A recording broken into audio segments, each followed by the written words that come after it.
Yo quería en un principio hacer un poquito de historia, comentaros un poco de qué va a consistir mi ponencia o qué os voy a comentar. Voy a hacer primero un poquito de historia y después ya os voy a hablar de los objetivos de la población a la que va dirigida este tipo de servicios de comida sobre ruedas, que es como se les conoce. Actualmente, qué tipo de comida se pueden dar a domicilio que se estén utilizando. Y también, bueno, pues qué buenas prácticas y qué cosas debemos hacer bien en este tipo de servicios, así como los problemas y los inconvenientes que puede tener o las ventajas y cómo se puede coordinar con otros recursos que existen en la actualidad y que bueno, que sirven para que las personas mayores estén mejor cuidadas. Haciendo un poquito de historia, que bueno, me ha resultado muy curioso porque a mí me gusta mucho todo el tema de mayores y me dedico a ello, pero la verdad es que tanto como conocer la historia de cómo había surgido la comida sobre ruedas, pues no era una de las cosas que yo tenía estudiada o que conocía, y me ha resultado muy curioso. La comida sobre ruedas, el concepto como tal, nació en Gran Bretaña durante la Segunda Guerra Mundial. Porque bueno, pues la gente que se había quedado, sobre todo las personas mayores que se habían quedado solas y que no tenían capacidad para poder alimentarse, bien porque no tenían instalaciones o porque se habían quedado sin recursos, comenzaron un grupo de voluntarios en Gran Bretaña a llevar esta comida y la llevaban en cochecitos de niño, en sombreros, metidas en alpacas de paja para poder conservarla caliente y poderla llevar a los domicilios. A partir de ahí, bueno, pues se fue extendiendo a otros países como Australia o como Estados Unidos y Canadá. En algunos sitios, por ejemplo en Canadá, comenzó porque un hospital, precisamente, que era además de una iglesia presbiteriana, pidió que existiera este servicio para poder apoyar a la gente cuando le daban el alta de los hospitales, y se encontraban con que realmente eran personas que por su grado de dependencia no podían alimentarse solas. En general, todos estos servicios eran en caliente, o sea, la comida lo que se hacía era que se cocinaba y todavía recién cocinada y en caliente se llevaba a los domicilios. Y han funcionado, y de hecho siguen funcionando en casi todos estos países, a través de corporaciones locales y de ayuntamientos, y lo que funcionan es en general con voluntarios. Son servicios que de hecho empezaron siendo con voluntarios y en la mayoría de los países está funcionando todavía con tema de voluntarios. En Estados Unidos, que lo tienen muy desarrollado en muchísimos estados, incluso hay una asociación enorme a nivel nacional, que luego tiene sus sistemas locales. Y lo que hace esta asociación es que les facilita el equipamiento que puedan necesitar, incluso les facilita la organización, y después lo que hace es tener un grupo, digamos, de expertos que les ayuda a nivel de nutrición, a nivel de cómo elaborar estas dietas y estos menús, pero luego la cocina la realizan los voluntarios y lo llevan a domicilio. Desde esta primera historia y de cómo ha ido funcionando hasta la actualidad, podemos decir que bueno, los servicios han ido cambiando, pero sí que siguen funcionando, como os comentaba, con muchísimo voluntariado en otros países. Y bueno, en España también es un servicio que, bueno, pues no digamos que esté tan extendido y que no funciona mucho con voluntariado. Funciona de otra forma, funciona más a través de los ayuntamientos, bien con servicios que hacen ellos propios o bien con servicios que lo que hacen es contratar o subcontratar a empresas que lo hacen.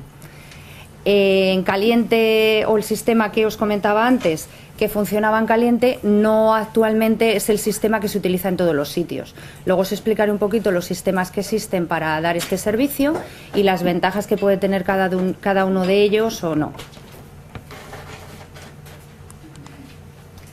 ¿Qué objetivos tiene? Bueno, pues uno de los objetivos que tiene este servicio es el de la nutrición, es decir, que nuestros mayores estén bien nutridos. La comida es equilibrada, la comida que se lleva a domicilio es completa, es una comida sana y además está adecuada a las patologías que pueda tener esta persona mayor, también a los tratamientos que pueda tener esta persona mayor y que influyan en las necesidades nutricionales que tenga. Por otro lado, lo que nos permite es que esta persona tenga otra calidad de vida diferente. Cuando ya no es capaz, por su situación de dependencia, de hacerse la comida y de además ir a comprar, porque hacerse la comida dentro del domicilio a lo mejor tiene la capacidad, pero por barreras arquitectónicas o por la dificultad para movilizarse, a lo mejor no puede salir a realizar la compra. Con lo cual es un servicio que lo que permite es que la persona mayor permanezca en su entorno, lo que le da más calidad de vida, porque evidentemente todos preferimos vivir en nuestro domicilio que vivir en una institución. Por otro lado, tenemos unas relaciones afectivas. Si le llevamos la comida a una persona, estamos fomentando el que tenga una relación con el repartidor voluntario, lo podemos llamar como queramos, que acude a ese domicilio, y nos permite también el tener una supervisión de esa persona mayor en el domicilio y ver la situación en la que está. Por otro lado, no siempre solamente va a ser este el objetivo, muchas veces el objetivo puede ser apoyar al cuidador principal, que tiene otros trabajos, que puede tener una cierta sobrecarga, y el ayudarle a que tenga un plato de comida adecuado a esa persona en cuanto a consistencia, a la textura que tiene que tener, y además adecuado a su patología, a la dieta específica, a si existe, por ejemplo, una disfagia y hay que adaptar algo, le va a quitar muchísima carga de tener que decidir pues cómo le puede realizar esta comida, qué textura es la idónea, etcétera. Entonces le ayuda también mucho al cuidador. Y por otro lado, es un servicio que, por lo menos en España, se considera un servicio, un recurso de apoyo al servicio de ayuda a domicilio. Dentro de los servicios que, digamos, se les dan a las personas mayores en el domicilio, uno de ellos es la presencia de un auxiliar de ayuda a domicilio, que lo que hace es hacer cuidado personal, es decir, asearlos, atenderlos, o también puede hacer labores del hogar, es decir, les puede ayudar en la limpieza. Este recurso lo que hace es apoyar a este servicio de ayuda a domicilio de varias formas. Primero, porque la auxiliar que va a este servicio de ayuda a domicilio no tiene que emplear ese tiempo, que muchas veces es limitado, en cocinar. Imaginaros, un servicio de ayuda a domicilio, luego lo veremos más despacito, normalmente no van todos los días las auxiliares 5 horas al domicilio, sino que los servicios que dan los ayuntamientos pues son a lo mejor de 2 horas 3 veces en semana. Si ese tiempo el auxiliar lo tiene que emplear en cocinar, pues imaginaros que se va una parte muy importante de ese tiempo efectivo, no en atender de persona a persona y en esa atención personal, sino sería en ayudarle a otras labores, que muchas veces es importante, pero que nos puede ayudar. Otro servicio complementario también que se da junto a este de comida sobre ruedas o de comida a domicilio es el servicio de lavandería a domicilio. ¿A qué población va dirigido o se puede beneficiar? En este caso vamos a hablar de personas mayores, pero sí que es verdad que son servicios que no solamente se dan a personas mayores, se pueden dar a personas que tienen una discapacidad intelectual y permitirles que vivan de una forma independiente, o a personas que tienen una enfermedad mental grave y les puede ayudar, a saber que por lo menos están bien nutridos y que una parte muy importante de lo que es la persona está cubierta. Pero en general va dirigido a personas mayores que viven solas o que pasan mucho tiempo solas y entonces necesitarían esta ayuda. Va dirigido generalmente a personas que tienen problemas para movilizarse. No todas las personas mayores, por el hecho de ser mayores, a los 75 años necesitan un servicio de ayuda de comidas a domicilio o que les ayuden en su domicilio porque lo pueden realizar. En el caso de personas que por barreras arquitectónicas no tienen ascensor o porque realmente no pueden salir a la calle solos, pues les ayuda este servicio para que no lo tengan que movilizar. También tenemos que tener en cuenta, y me imagino que esta mañana lo han comentado un poco, personas que están en situación de fragilidad. Cuando hablo de fragilidad, hablo del síndrome de fragilidad, es decir, personas que ya tienen una afectación debido a que han perdido mucha masa muscular y tienen una dificultad para movilizarse que además normalmente termina con el fallecimiento de la persona, porque es un síndrome geriátrico que hace que las personas al final puedan fallecer por él. Y por otro lado, también las personas que están en riesgo o están desnutridas, que es algo bastante frecuente en las personas mayores, que las vemos, pues con un volumen determinado y nos parece que todos comen muchísimo, y una persona mayor puede estar desnutrida a pesar de que realmente por la cantidad de grasa que tiene nos parezca que por su volumen es obesa, pero puede estar desnutrida y sin embargo tener sobrepeso. También va dirigido a personas que tienen un deterioro cognitivo leve. En el caso de personas con demencia, estos servicios pueden ser más problemáticos, sobre todo dependiendo del modelo que utilicemos. Cuando veamos los modelos que hay de comida, veremos por qué. En el caso de personas que tienen demencia, si el que va a llevar la comida no se queda esperando a que esa persona coma, a que lo termine, etcétera, lo que nos puede pasar es que esa persona que tiene demencia y que ya estará en una situación de realmente no poder vivir solo y necesitar un apoyo, es un servicio que se quedaría un poquito corto para lo que esa persona va a necesitar. Y luego, lo que os he comentado antes de los demás colectivos. ¿Qué tipos de producción de comida hay ahora mismo? Pues ahora mismo tenemos la línea caliente, que consiste en que se prepara la comida y se sirve una vez preparada manteniendo la misma temperatura. Entonces, en este caso, ¿qué problema tenemos? Pues que la mayoría de los servicios que existen, y no solo aquí, sino también en el extranjero, debido al coste que puede tener este servicio, normalmente lo que se hace es llevar la comida exclusivamente y se hace de lunes a viernes. Hay más dificultades en llevar 2 comidas al día, es decir, llevar la comida y la cena, y en hacerlo también en fines de semana, porque claro, tendríamos que tener un servicio que va encareciendo. De hecho, por ejemplo, la asociación tan grande que os comentaba de Estados Unidos, lo único que lleva es la comida de lunes a viernes. Con esto evitan que la gente tenga hambre y que pase hambre realmente o que esté muy desnutrida, pero tampoco dan un servicio completo. Luego tenemos la línea fría. Lo que se hace es que se produce como la comida en caliente, es decir, como habitualmente lo hacemos, pero después lo que se utiliza es un mantenimiento a una temperatura muy baja, de menos de 3 grados, máximos a 3 grados, y entonces esto nos permite, después de un sistema que iremos viendo de envasado, etcétera, que esta comida se sirva refrigerada y se pueda mantener no un día, sino que dure bastantes días. Puede durar, dependiendo del tratamiento que se le haga, el tiempo, bueno, pues puede ser hasta de 23 días, me parece que es el máximo, dependiendo del tratamiento, pero lo habitual sería entre 3 y 5 días. Esto nos permitiría el poder llevar, no hacer tantos, digamos, tantos traslados y tantas veces los repartos de comida, y se podría llevar además la comida y la cena sin encarecer tanto el servicio. ¿Qué ocurre? Pues que en algunos sitios utilizan una modalidad mixta, que además se utiliza también en los hospitales, que es que de lunes a viernes, por ejemplo, la comida se lleva en caliente y los fines de semana o la cena o los festivos se llevan frío. En Estados Unidos, por ejemplo, lo que hacen es que les llevan bocadillos para el fin de semana, los típicos sándwiches que ellos comen, que no sería lo adecuado para la situación o digamos la cultura que tenemos en España y mucho menos la que tienen las personas mayores, pero lo hacen en una modalidad mixta.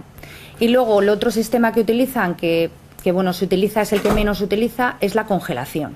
Se cocina y después se ultracongela y se les lleva a ultracongelador si lo conservan y ellos lo tendrían que cambiar, ¿vale?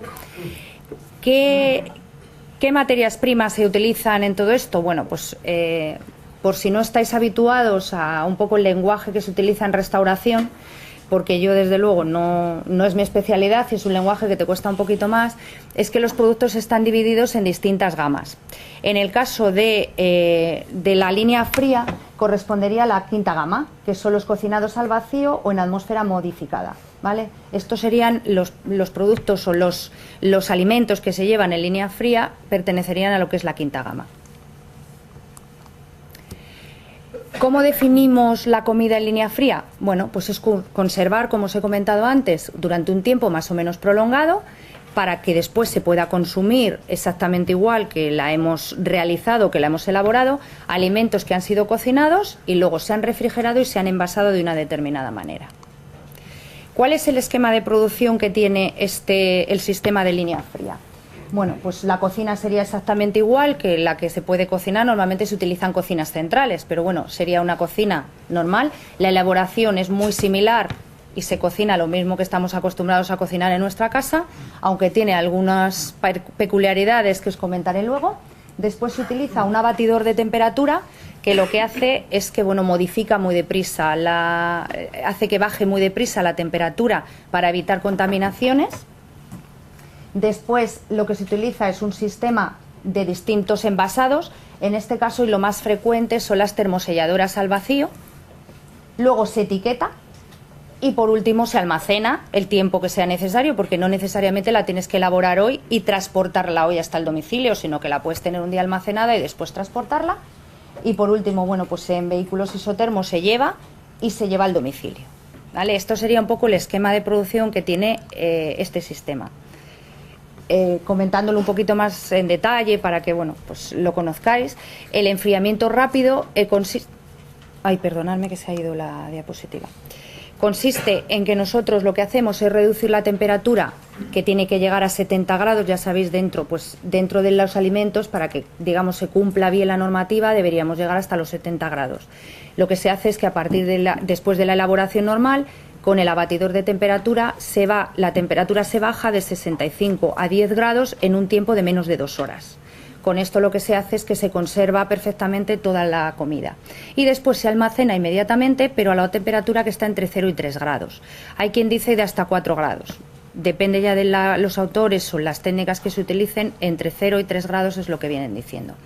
Después lo que se hace es que se distribuye refrigerada, es decir, la cadena de frío se tiene que conservar, y lo que hacemos es que en el domicilio se almacena en un frigorífico, el frigorífico normal que tienen en su casa, que normalmente es algo que sí que todos los mayores tienen, pero que sí obligaría a este sistema a comprobar que realmente el frigorífico es adecuado, está enfriando correctamente y esta persona lo tiene en perfectas condiciones, porque sí nos puede ocurrir que bueno, pues la persona mayor que vive sola nos encontremos con que realmente su frigorífico está estropeado, no lo sabe, no lo ha podido arreglar, y las dificultades que tiene una persona mayor que bueno, pues que vive sola y que no tiene acceso muchas veces a determinadas cosas. Y luego, a partir de para el consumo, lo que hacemos es una regeneración térmica que se puede hacer en horno normal o en microondas. En muchos de estos casos, los mayores actualmente, muchos tienen microondas, pero a lo mejor si hablamos de gente de 90 años, y aquí este servicio no tiene límite de edad, sino que incluso sería para gente que realmente es muy mayor, pues tendríamos incluso que proveerles de un microondas para que regeneraran con más facilidad esta comida y de una manera más correcta, que supiéramos que después llegan a la temperatura adecuada y que está correctamente caliente y conserva todas sus propiedades. Vale. El envasado normalmente que se utiliza es material plástico, ¿vale? Y normalmente va envasado al vacío. Incluso hay sistemas que utilizan atmósferas especiales, pasteurización, que son los que ya os decía que pueden conservarse los alimentos mucho más de 3-5 días, que pueden estar hasta 23 días. Yo el sistema de 23 días no lo he utilizado nunca en los servicios que nosotros hemos podido prestar de este tipo en algún momento. El que he utilizado es entre 3 y 5 días.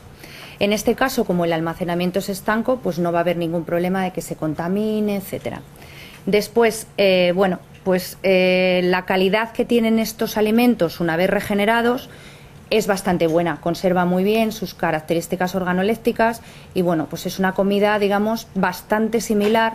No voy a decir completamente igual porque estaría diciendo algo que no es real, pero sí bastante similar a la que bueno, pues podemos tener de comida tradicional, con los inconvenientes que luego os comentaré, ¿vale? ¿Qué instalaciones necesita para poder realizar esto?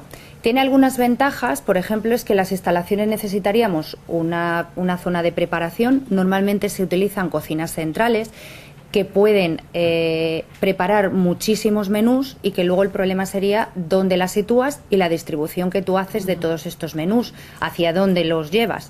Y luego las cocinas centrales, bueno, pues requieren un equipamiento importante, pero no siempre tiene que ser una cocina gigantesca que sea una cocina central. Muchas veces, bueno, pues pueden ser instalaciones un poco más pequeñas o un poco, digamos, más precarias, vamos a decir, pero lo que sí es necesario es tener el abatidor de temperatura, porque yo he visto, bueno, esto no siempre se cumple, pero a veces el enfriamiento no siempre se realiza en todos los servicios que yo he visto a lo largo de mi vida con un abatidor de temperatura, pero para cumplir la normativa y que esto sea correcto se debería hacer con el procedimiento que yo he comentado.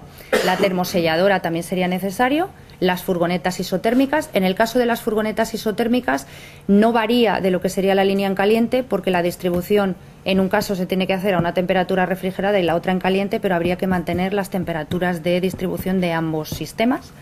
Luego el microondas y el frigorífico, los contenedores digamos que se utilizan para envasar, igual que se utilizan los contenedores para mantener la comida en caliente, que normalmente bueno, pues son o bandejas o sistemas de contenedores para mantener el calor. En este caso serían las barquetas que se utilizan para las distintas porciones y las distintas raciones. Luego se necesita un programa informático y un sistema de etiquetado, porque hay que almacenarlo y además es adecuado y es necesario tener unas etiquetas con una serie de características. Y luego, bueno, pues gestionar todos estos menús si los almacenamos, sobre todo si los almacenamos durante casi un mes y luego los vamos distribuyendo, sería necesario tener un programa informático que si la producción es muy grande pueda gestionar todos estos menús, ¿vale? El personal que requiere, bueno, aparte de los cocineros, etcétera, y lo que requeriría cualquier servicio que tengamos de restauración, con la línea que sea. En este caso se incluye las personas que hacen el reparto. Idealmente, si queremos que el servicio sea lo más beneficioso posible para la persona mayor y que no simplemente sea un servicio donde dejas la comida y te vas, es necesario que estas personas tengan una formación sobre todo en lo que es el envejecimiento, en lo que es cómo tratar a una persona mayor, y además tengan una idea de cómo favorecer el que estas personas tengan una educación para la salud. Pensar que las personas mayores que viven solas, nosotros le vamos a llevar, por ejemplo, la comida y la cena. El desayuno y la merienda la tienen que hacer por su cuenta. En muchos casos, pues son personas con un límite económico importante, porque son personas que tienen unas pensiones muy bajas y hay que aconsejarles o ayudarles a que puedan completar esta alimentación y sea correcto el resto de lo que comen. Por otro lado, las personas que reparten no solamente es dejo la comida y me voy, sino que tienen que comprobar el frigorífico, tienen que comprobar que la dieta que dejaron previamente, por ejemplo, si se va 2 o 3 veces en semana, la dieta que dejaron para los días anteriores está correctamente consumida, ya no está en el frigorífico. Le tienen que enseñar a la persona dónde le dejan y por qué orden le dejan la comida, porque en este caso tendría que ser, bueno, pues si dejas comida para el lunes y el martes, que no coman todo en un día, que la comida sea para la comida y la cena para la cena, es decir, que todo esté correctamente después realizado. Y también muy importante es que ellos verifiquen, si no existe otro apoyo en el hogar, que verifiquen que realmente luego la persona, cuando regenera, hace una regeneración térmica de este alimento, lo está haciendo de una forma correcta. Porque si no, lo que vamos a conseguir es que le coja mucha manía a la comida y al final la persona mayor este tipo de comida le tenga mucha manía y no lo quiera, que nos puede ocurrir. Y por último, bueno, pues registrar las incidencias.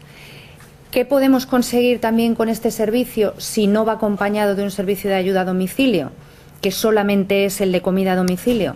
Pues hombre, también podemos enseñarle a esta persona que va a hacer el reparto a que sea capaz de supervisar que la persona mayor está bien, que no le ha ocurrido nada, de 2 en 2 días, si tú vas cada 2 días, compruebes que esta persona está bien.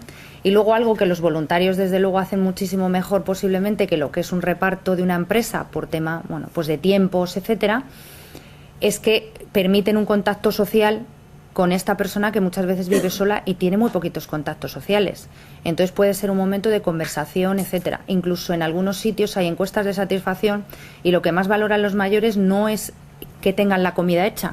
Lo que más valoran es que viene una persona y por lo menos tienen a quien contarle algo, el ratito, los 10 minutos que puede estar en este domicilio y le pueden contar cómo se sienten, si su hijo ha ido o no a verlas, si se han tenido algún problema.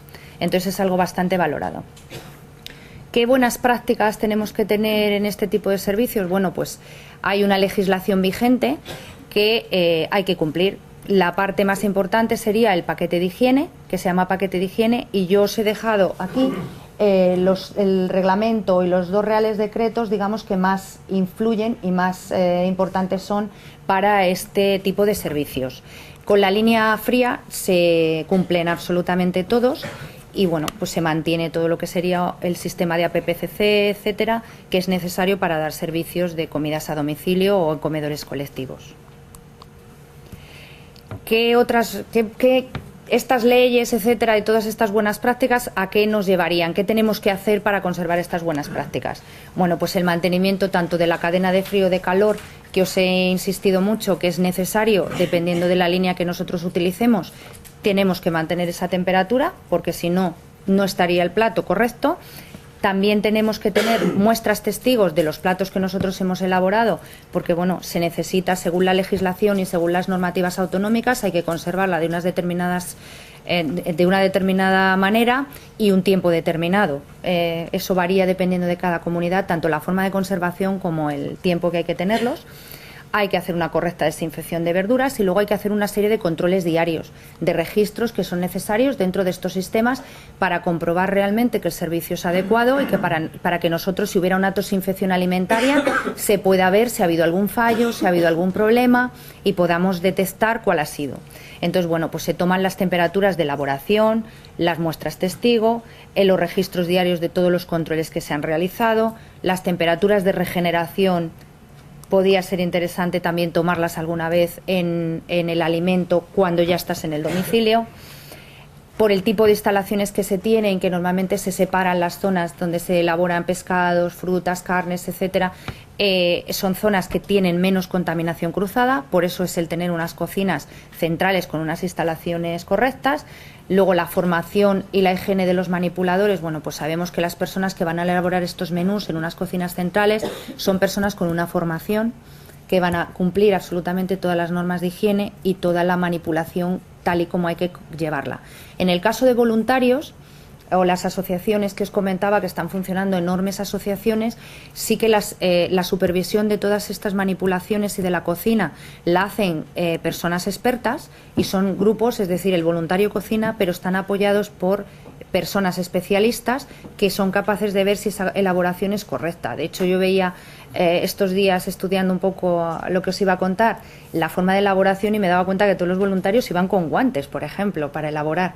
Es decir, que sí que tienen unas normas, aunque sean servicios hechos solamente por voluntarios. Bueno, también hay que tener en cuenta la temperatura a la que, digamos, se reparte ya en el domicilio, porque tener en cuenta que mientras tanto sufre un almacenamiento y además un transporte en un vehículo. Y bueno, los planes de limpieza que tienen que llevar todas estas cocinas, que es lo propio de todos los sistemas de APPCC.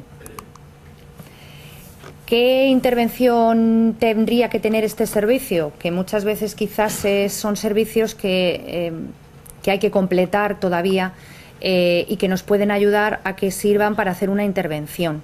Es decir, ya no solamente es proveer a la persona de un recurso que les puede venir fenomenal para que estén mejor cuidados, sino que también es hacer una intervención asistencial.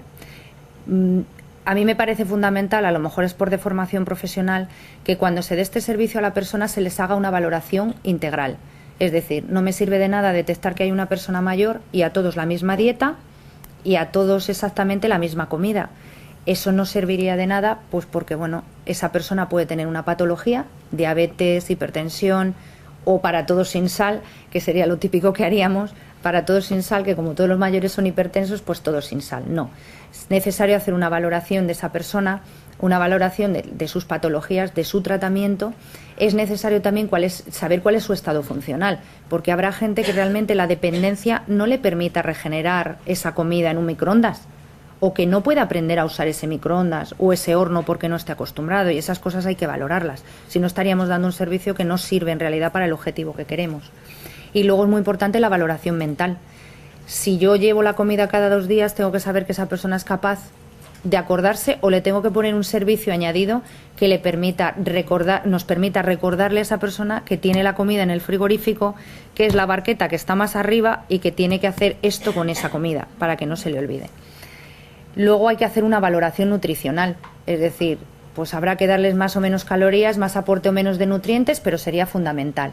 Nosotros, bueno, pues utilizamos el MNA, que sería una herramienta muy sencilla de pasar, incluso se puede usar el reducido y después ver si la persona realmente tiene un riesgo, pasar el MNA completo. Esto nos permite hacer una dieta individualizada, con su textura o su consistencia adecuada a esa persona, tener en cuenta si tiene disfagia, todo esto. Además, otra cosa que podemos hacer cuando va al repartidor es comprobar que realmente la ingesta que nosotros hemos valorado que tiene que tomar la está tomando, porque no nos sirve de nada almacenar allí la comida y que vaya a la basura. También nos permite, bueno, pues valorar lo que os comentaba antes, que la persona que está en riesgo de tener un cambio, en riesgo porque vive sola, nos permite al entrar en domicilio hacer una intervención, detectarlo y poder avisar a servicios sociales de que hay una persona, bueno, pues que su situación funcional o su situación mental está cambiando, y a lo mejor un servicio que era buenísimo y que iba muy bien, esta persona ya no puede vivir sola o hay que ponerle otros apoyos, ¿vale? Y luego, bueno, pues esta intervención también forma parte de cómo tú formas al personal que tienes en el servicio, a estos repartidores, que tengan una formación lo más profesional posible. Paso un par de ellas porque simplemente es un menú, ya me imagino. Otros aspectos importantes que podemos tener en cuenta, aquí os he traído, bueno, pues este folleto es el folleto real que tiene el Ayuntamiento de Madrid para los mayores que tienen el servicio de comidas a domicilio o de comidas sobre ruedas aquí en Madrid. Cada ayuntamiento tiene el suyo, este era un ejemplo. Aquí lo que hace es que da unas instrucciones muy básicas en un lenguaje muy sencillo de cómo la persona puede completar su dieta y también le enseña cómo puede hacer el proceso adecuadamente. Está dirigido a los mayores, pero bueno, también a los familiares que puedan ir al domicilio para que se hagan cargo de esto. Y les da unos consejos nutricionales y también nos facilita el que esté adaptado a la localidad. Es decir, no es lo mismo el menú de una persona mayor que vive en Andalucía que el menú de una persona mayor que vive en Galicia.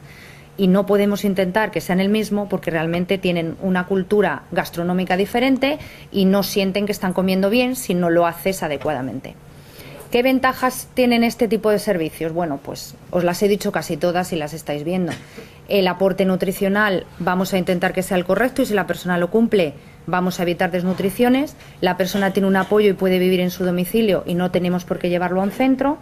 Conseguimos que haya un contacto con el usuario y aunque no sea mucho y sea una cosa pequeñita, ya va a haber una relación social.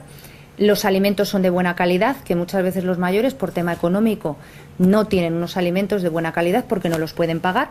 Se cumple toda la seguridad alimentaria y además previene accidentes en el domicilio de una forma indirecta, porque si la persona no manipula el gas, evitamos que haya, por ejemplo, derrames de agua que se pueda caer y esta persona le evitamos una serie de cosas, de actividades en la cocina, por ejemplo, que pueden ser un riesgo para sus caídas, pues se ha visto que indirectamente se evitan caídas.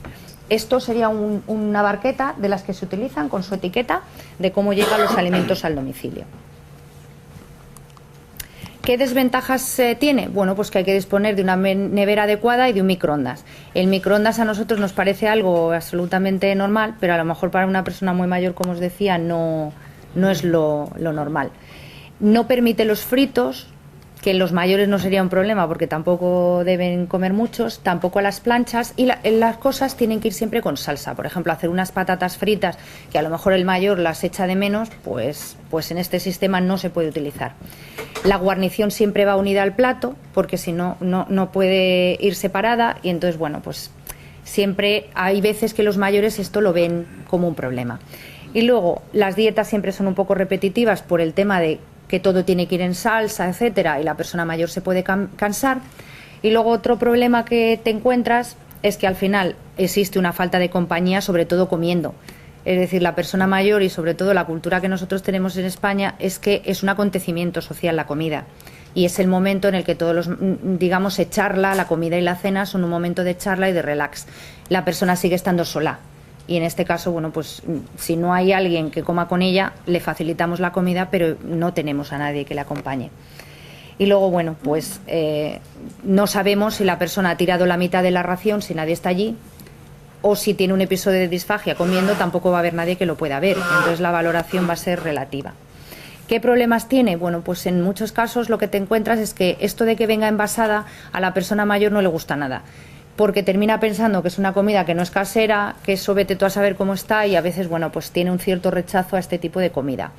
Luego otro problema en todas las comidas a domicilio es que la zona rural, si tú quieres tener una cocina central y llevar a cada pueblo de España pequeño de 3 habitantes, pues es un poquito complicado y encarece el servicio.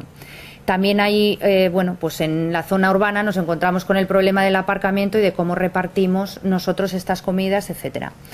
La temperatura de regeneración real que os comentaba antes, pues la puedes comprobar alguna vez, pero no sabemos si el procedimiento realmente se está haciendo correcto en el domicilio.